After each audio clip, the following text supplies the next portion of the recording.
Well. The Lakers have made a ridiculous trade. I gotta be serious. Let me stop trolling. So basically, the Lakers are trading. They made a trade for Luca for AD. And honestly, this might be the most middle of trade I've ever seen in my entire life. So basically, it's a three-way trade. The Lakers get Luca, Max Kilbert, Markeith Morris. This is such a, and the Mavs get AD, Max. This is sounding more mid than I thought it was. The Lakers, they also get the Lakers 2029 first pick 2029. Who the fuck is getting drafted at that time? I don't know. Who knows? Oh yeah, it was a three-way trade. So it also has the Jazz getting Jalen Hood and just another mid off.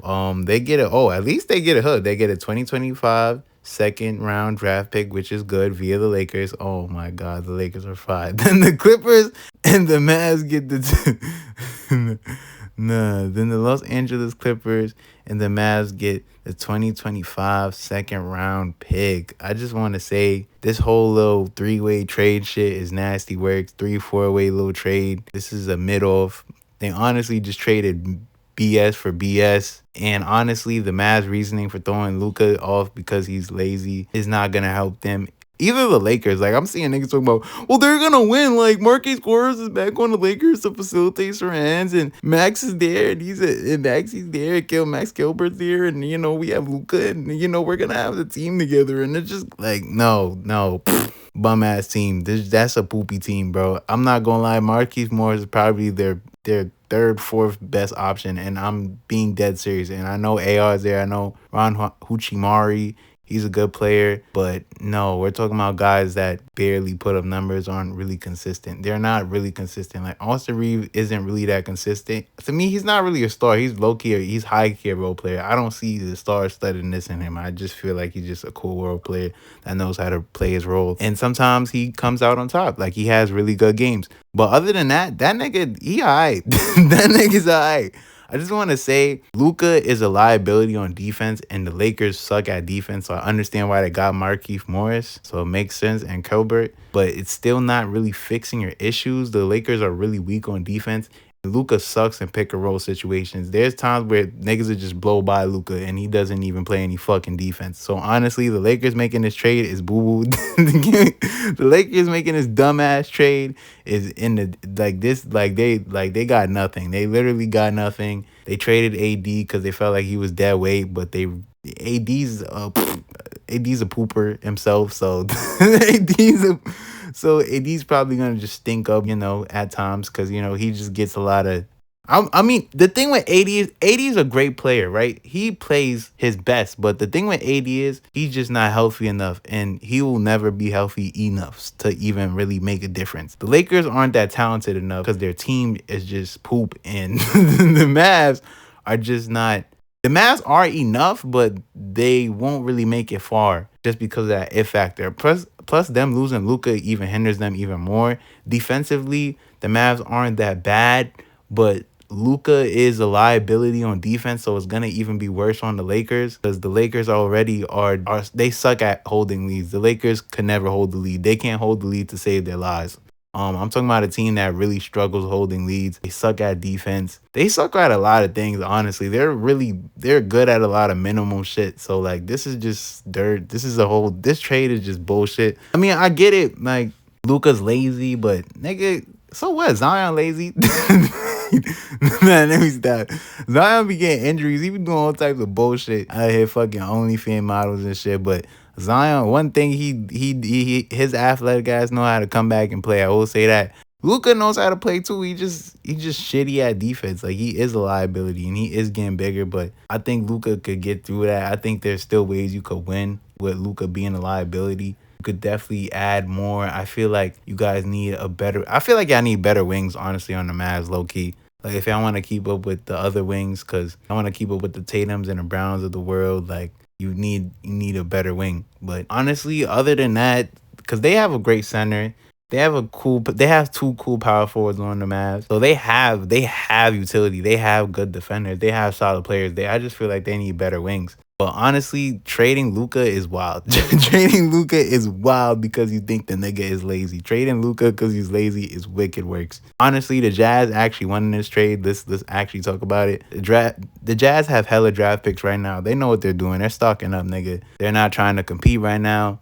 They're literally trying to tank OD. Like, I've seen multiple games where the Jazz could have won, but they're tanking. Like, they're really out here tanking for that pick. So, whoever is the first round pick, you better perform. Because honestly, the Jazz is nasty work. So we'll see how long you last in the Jazz. Or unless you're like, I don't know, white or something. I don't know. Nobody likes staying in the Jazz. No one stay in the Jazz either. I want to stay to play for that franchise. But yeah, just anything trade. Luca is kind of just a liability. Like, look, Luca's a great player, but don't get me wrong. But him and LeBron, then they're both ball dominant. How is that even gonna look? Like, these are the things you got to think about. Because a lot of people are thinking about, oh, Luca, just a big name. But I'm thinking about, is this team going to win? And honestly, no. They might make it far. They might make it to the semis if that's even possible. But they probably will burn out by that time. Honestly, the team isn't that solid enough. The Lakers just aren't that solid. The Mavs could make a better run, and they might not even make it to the NBA Finals. They just don't have it. And it's like nobody could go against Boston. Like, Boston got, for instance, Al Horford is 1,000 years old. He's still playing defense on the wing, interior. He's still a solid defender. He's a great shooter. He's great off the pick and roll. Same thing with Porzingis, which is two players, which is wicked. Porzingis could give you a random 40 ball and do the same things as Al Horford and do it better. Then they have Thomas coming off the bench giving you 25. Then you got Derek White. And you have Drew Holiday hawking you on defense. And Derek White could give you a fucking 40. I've seen him give like niggas 46. I've seen him give niggas hell. I've seen him give niggas hell.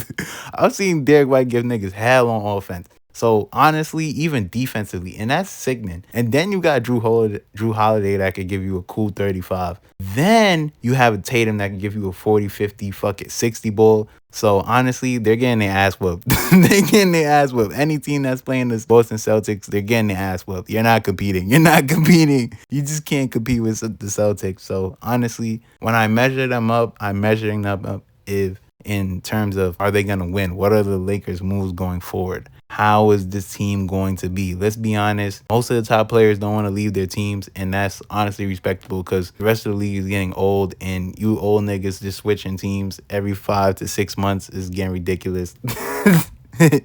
Like, the consistency are ruining a lot of flows and consistencies. That's why a lot of young teams don't want players like that. They rather just build on their own and stock up as much draft as they can and, you know, get the best they got. Like OKC, they're stacking up crazy draft properties. Like, they're gonna be, honestly, OKC, I don't know who their GM is, but that nigga is doing his job. Like, the scouting report on they shit is crazy. I don't like, nah, they got the source. They really got the source. High key, I would say the Rockets too, but they're worse. The Knicks fake. The Nets, they trying to get their shit together, but yeah, I don't know. Jazz, I see it with the Jazz too, and the Hornets, but other than that, yeah, them niggas go crazy with the drafting. The Lakers, honestly, I would have just threw LeBron, Luca. And I love LeBron, but I know LeBron wants to be a legacy player and play there for the rest of his life. But nigga, you better ask for $2 million, gang. You better ask for $2 million. Like, I'm sorry, gang. Like, you already made millions, bro. Like, I'm trying to focus on the future because you still focusing on this moment is not going to work. Like, they're not going to win. Both teams actually lost. The only team that won out this whole trade is the Jazz. So, shout out to the Jazz. But that's what I have to say. This felt like a fucking MyGM 2K type of trade. This just felt like, you know I'm saying this too because I was playing on my league and literally this exactly happened. It didn't all the way happen, but it was certain, different moves. But it happened. Like, I really did see Luca on the Lakers in big 2026 and LeBron was still playing. I was just like, what the fuck? But this is really some 2K-esque trade. That's what I really got to say for today's video. Both of these teams honestly lost. Shout out to the Jazz. Like, comment, subscribe, and I'm going to see you on the next YouTube video. Peace. Yeah. got a lot to get off my chest. These niggas move funny but never correct. I never mind it cause they don't know the trauma of niggas slipping trying to catch one of breath. Think to myself, not right in the head. I keep it passive but get pushed to the edge. And when I'm started, I just want niggas dead. Gasping for air cause my foot on they necks, nigga. Bitch calling up my phone, went straight to the tone. Too bad that she fucked on the eye. Keep some shit on my hip, no lie. Gotta watch it for pics. 13th always stay on my car. And these niggas that swear that they live in the life they don't live in. In minutes start talking the car. And the shop better get up and get it or turn to a victim ass nigga with piss and no pie. Niggas tripping, you can get it with me. Always keep the city hollows, leaving terror on blocks. Ripping kidneys on those who envy. Got a gut feeling you ain't seeing tomorrow. Shots ringing in the top, screeching, flowing in the secret shit, repeating a lot. Blood cleaning from coagulation from the ones that's taken, but they never forgot.